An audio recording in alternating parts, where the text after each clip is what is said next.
I don't know what to think. This just happened to me a couple of hours ago.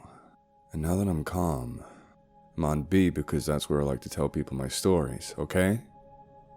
And yeah, I know I'm probably stupid for picking up strangers in my car, but I figured a small girl equals not dangerous. So it was about 1:30 and I was leaving my girlfriend's house. She lives north of town, so kind of rural, but not out in the sticks or anything. Houses spaced probably half a mile apart. Here it goes. Driving home early morning hours. Most of my driving I do really late, so I'm not too spooked by the dark countryside. Windows open, blaring music from my phone through my aux cord because I'm a dick. I text whilst I drive because fuck you, phone is at 10%. Drive maybe 5 minutes and suddenly phone dies, so music shuts off.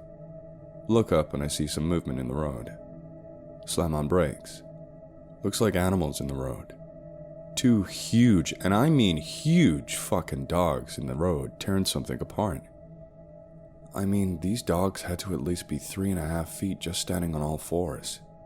Their backs came up to my car window. Glad you're here. I just freaked out, and having people listen to me makes me feel less alone. Anyway, I get closer, and they just ignore me. Roll up my windows, lock doors, because of course dogs can open doors. Honk my horn. The dogs stop. Just stare at me. Fucking blood dripping from their mouths. Honk again. They don't flinch or anything. Maybe a minute, 2 minutes of them just staring at me. They suddenly sprint off. What the fuck was that? Slowly roll forward, around the animal they were eating. Wait another couple of minutes trying to see what it is from the car. Can't tell. Get out my flashlight. Anxiously approach the corpse with my knife out because obviously I can kill 2 huge dogs with a 4-inch blade. I'm not a farm kid or a country kid, but it looks like a horse or a cow. Holy fuck, these dogs seriously killed this big thing. It's completely stripped of skin, but the disturbing part is its eyes, still intact, still bright and not clouded, and fucking scared looking. The animal was completely terrified when it died. Noises in the bushes off to the side of the road. Nope. Into the car I go, floor it. Swear I heard howling, but probably just me being scared. Alright, so naturally I was freaked out so fucking bad, but another 10 minutes rolled by and I'm thinking, that was actually pretty fucking cool. This is a sweet fucking story to tell. Driving, music back up. Charging phone in the car adapter. Phone shuts off whilst charging, so my music stops again. There's a 4-way stop up ahead. Slow down, rolling stop, YOLO. As I start to accelerate, I see a person walking on the left side of the road. A young girl, maybe 14, 15 years old, probably 4'11", 150 centimeters for you Euros. Immediately terrified. You know, for me, it's the things that are not inherently scary that are the things to fear.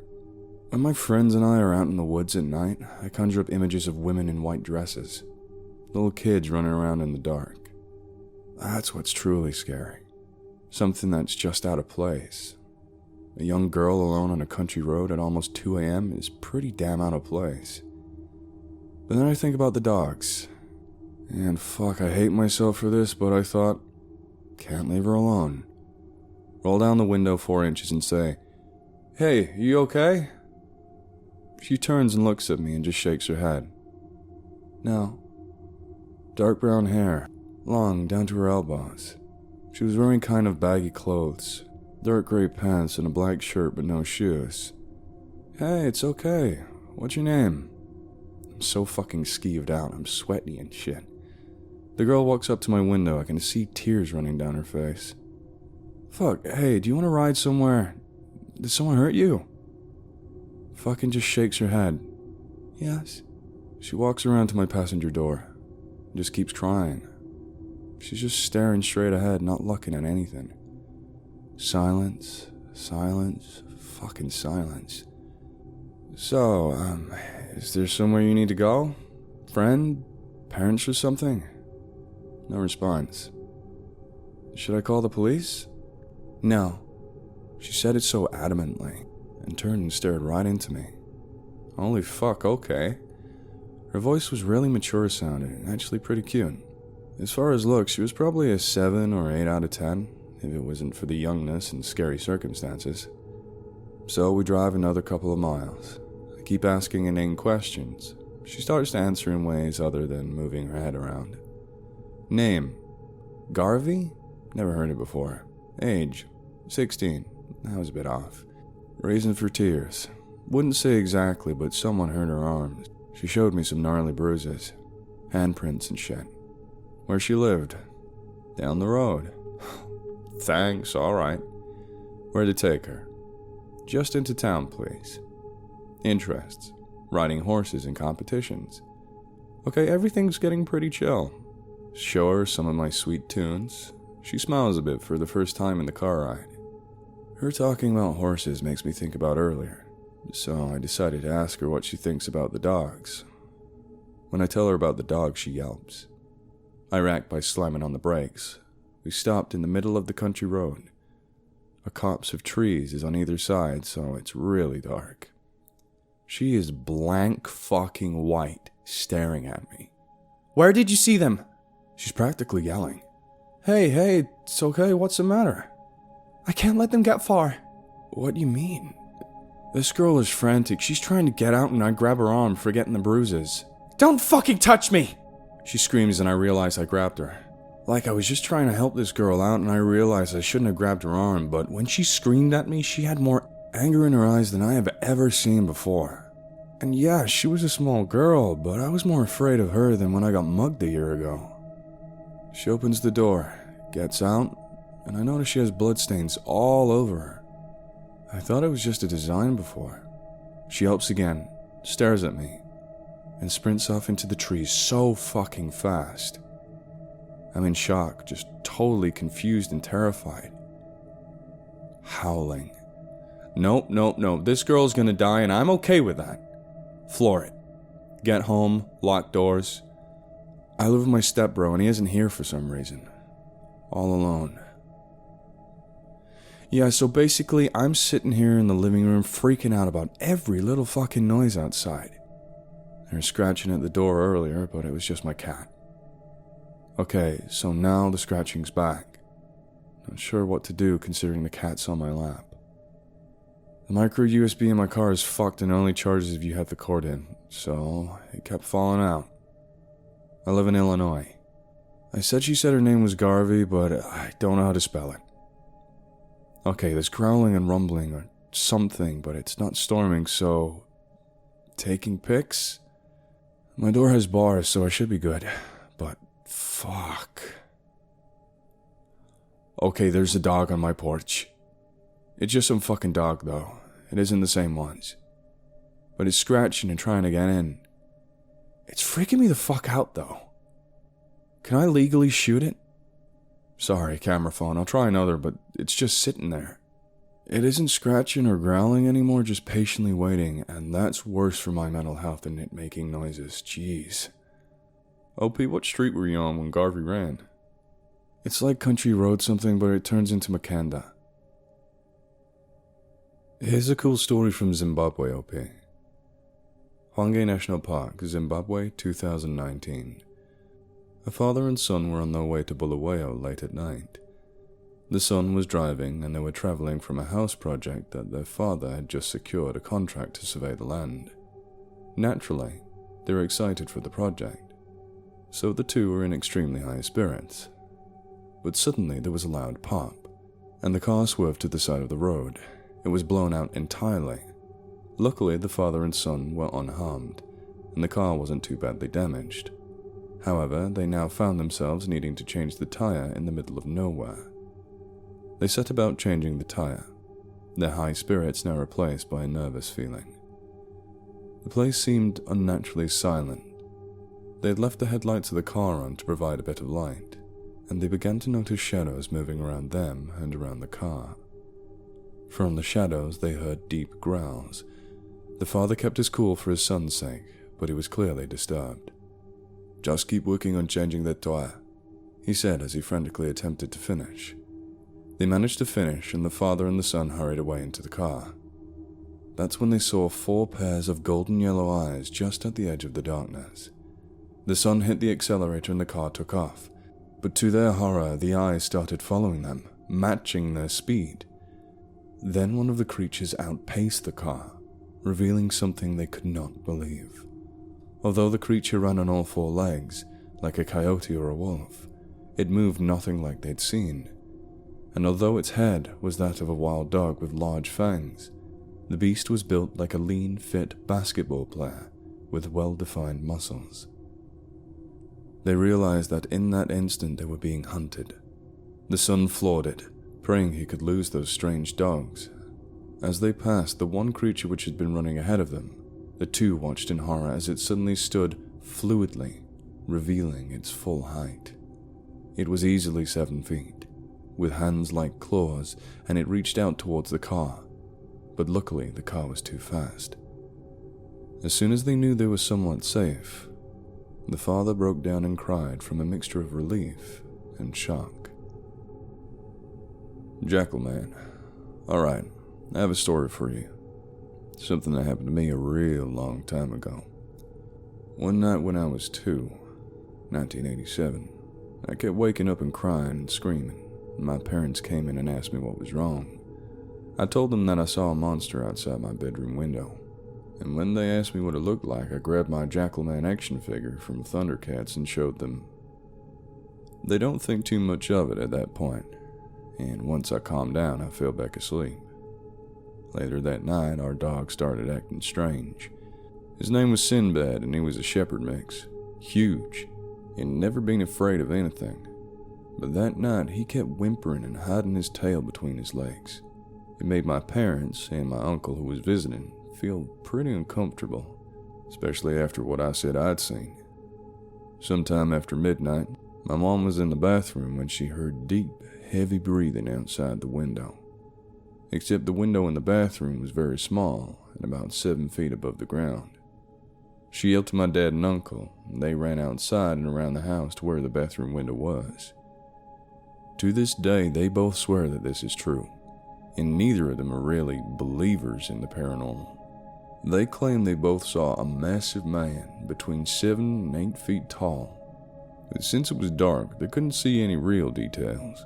When it saw them, it took off running, and they chased it, but when it hit the empty lot besides our house, they said it dropped on all 4s and tore off so fast they couldn't ever hope of catching up to it.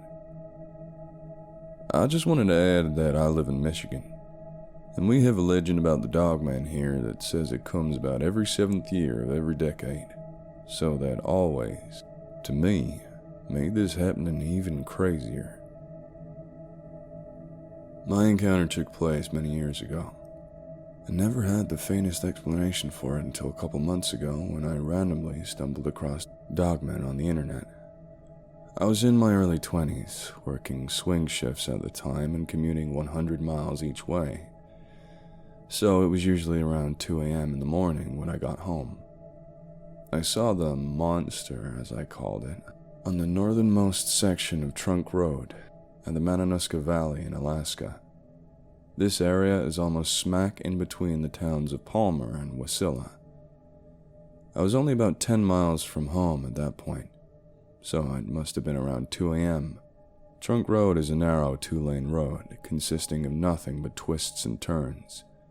The surrounding terrain is somewhat swampy and thick with black spruce. It was late October, days before Halloween. There was no snow on the ground, but it was cold enough to be wary of ice. I was driving an '82 Subaru SW, going about 20 miles an hour around a curve, when my headlights caught a large, dark figure up ahead. I'm bad at judging distance, maybe 6 car lengths away. I instinctively let off the gas, coasting closer. At first, I assumed it was a moose, as the area was infested with them. But no, it was standing upright. Bear then? No, not a bear. It looked so strange. Tall enough to be an uncommonly large bear, but far too slender. And it looked like it had spikes running down its neck and back. A Halloween prop? It was an odd but effective place for one. All those thoughts ran through my head in a fraction of a second. The car was still coasting closer and I could see more details. It was standing in profile, gazing across the road. I could clearly see its wolfish muzzle, large upright ears. The spikes on its back were in fact clumps of fur. Its spine was curved in a smooth, very natural-looking way. It was standing in the ditch, inches from the pavement. Because I was focused on its upper body, I could not recall anything about its back legs or if it had tail. I did see its front legs though, very doggy-looking, hanging awkwardly down and slightly towards its front, exactly as you'd expect if a dog stood upright. While it clearly had a canine look, there was still something off about it that I cannot articulate. It was perfectly still, and at this point, given the proximity to Halloween, I was quite convinced it was some sort of Halloween prop, because it was clearly not any kind of existing animal. I was deeply impressed and gently stepped on the brakes, intending to stop and examine it closely. Then it turned its head towards me. In the tiny fraction of a second it took for it to swivel its head, I knew I had made a terrible mistake. The fluidness of its movement removed any doubt that this was some kind of prop. It was horribly, terrifyingly alive. The pale, off-white glow of its eyeshine in the headlights destroyed any possibility of a human in a costume. I think I sat there, gaping at it in shock for a few seconds, the car barely moving by now, but still inching closer. As I was almost upon it, I think it could have leaned forward and touched the car if it wanted to. I had to look up to see its face. Again, I'm a bad judge of such things, but I'm 5'4" and it was a hell of a lot taller than me. Tall like a polar bear standing. 7 feet? 8? I can't really say. I snapped out of my trance and slammed on the gas. The car fishtailed and I prepared myself for death by monster, as I was certain I'd end up in the ditch. But the tires caught the pavement and I drove like a complete maniac all the way home. I didn't look back. I've only been on that section of the road a few times since, never alone and never in the dark, for the next several years of driving that commute. I went 20 plus miles out of the way to avoid Trunk Road. The thing never made any aggressive moves, but there's something about it that felt very, predatory. I never saw anything remotely like it again and never heard any stories about it in the area. Back in the winter of 1961 near Lawton, Oklahoma, I remember waking up during the wee hours in the morning whilst it was still very dark. I was in my mid-teens. I still recall the partially open window facing the backyard where we kept a crow in a cage. Nearby there was a hole in the ground. As I looked out the window, I saw a strange figure emerging from the hole. It appeared to be very tall, thin, dark, and had a dog-like head with very pointy ears and a pointed muzzle. I was paralyzed with fear as I watched the thing walk over to the cage, reach right through the chicken wire and grab the crow. It pulled out a knife from somewhere with a quick jab, struck it into the bird, then dropped the dead crow back into its cage. I don't recall anything after that except crawling back into bed and pulling the covers over my head. I stayed there until daylight hit, desperately needing to pee.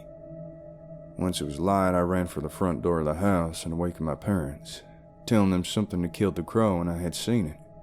They laughed it off but assured me the crow was okay, walked me to the back of our yard where the crow's cage was. The crow was dead. My dad chucked it over the fence into the nearby field and told me the crow froze to death. Dogface, 1993. Be 9 or 10. Dad worked in Janitorial's supply distribution center, northern Utah. Very rural. Moved there for a couple of years. Dad being a salesman, he had to travel around the cities, going directly to schools, churches, hospitals, businesses trying to sell toilet paper and cleaning supplies general. One night he arrives really freaked out. His pickup truck had a dent in the front and a smashed windshield. He was almost crying when he arrived home. Mom thought he might have hit someone in the road or something. Dad was very hesitant to tell us what had happened. He talked in private with my mom, but I was able to overhear the conversation. He was driving in the middle of one of those rural roads, still some sunlight but almost sundown. He saw what looked like a person in the distance. The person was walking towards my dad's pickup truck, middle of the road. Person began waving, trying to get my dad's attention. Dad pulled aside. When the person got closer, he noticed that the person was covering his face. Feeling a bit of intimidation did not stop the engine. He just hit the brakes. As the person got closer, he noticed that it wasn't a mask. Or, if it was a very realistic one. The person seemed to have a dog face. And as he talked, the dog's mouth also moved. My dad was freaking out, thinking it was some sort of prank. When it got closer, the person had a human body, pants, shirt, normal hands, but the face was of a dog. Black eyes, ears, and a mouth just like dogs. The person asked my dad to step out for a moment. He declined. The person with the dog's face tried to open the door. When he looked forward, there was another person with the dog head as well running towards the truck. He hit the gas. He hit the dog person in front of him. The impact cracked his windshield. As he went faster, the two people were running behind his truck. Dad said he was like 70 plus miles an hour, still in the rearview mirror. Eventually, he lost sight of him. He couldn't comprehend what he had just seen. He was in shock. He even followed up with the highway police, filed a report and everything. He told everyone his story, even his friends, but he didn't mention the dog face in fear of ridicule. But we've talked in private and he confirmed to me that those were dog faces. It was a great bednight story, I thought as I grew older. Then around 2003, that area became famous because of Skinwalker Ranch. But at the times when it went nationwide, it was more about UFOs and cows. 2018, my dad sent me a link on Facebook to a story he heard on the radio. At around 27 to 28 minutes in was when I heard it. When I heard the story on the radio, I got chills. It sounded just like the story I'd been hearing since I was a kid. My dad picks me up from school in his pickup truck after he got off work one winter's night. We were driving on a long stretch of road that goes through the woods. It's pitch black outside. The truck radio doesn't work, so I was just sitting, staring straight out at the road, getting hypnotized by the passing trees. Suddenly started to get a tense sensation that something is watching me through the window to my right. I started to turn my head to see what it was when my dad yells, "Don't look!" Immediately start to hear tapping on the window right next to my face. Heart stops. Only time I ever saw fear on my dad's face. He started to pray loudly in Navajo, stare straight ahead, heart pounding, not daring to look out the window. Suddenly the truck dips as weight falls into the bed. Whatever the fuck this thing is in the back right behind my head. Start to hear the tapping on the window behind me. My father makes me look at him as he continues to pray. Close my eyes tight and wish for it to all be over. After a few endless minutes, the truck dips again, and the tapping stops. My father says, "Tomorrow we'll ask your grandfather to say a prayer so the evil will forget our faces." Navajo English equivalent. Drive home and lie awake in bed all night. Father and I never talk about it again.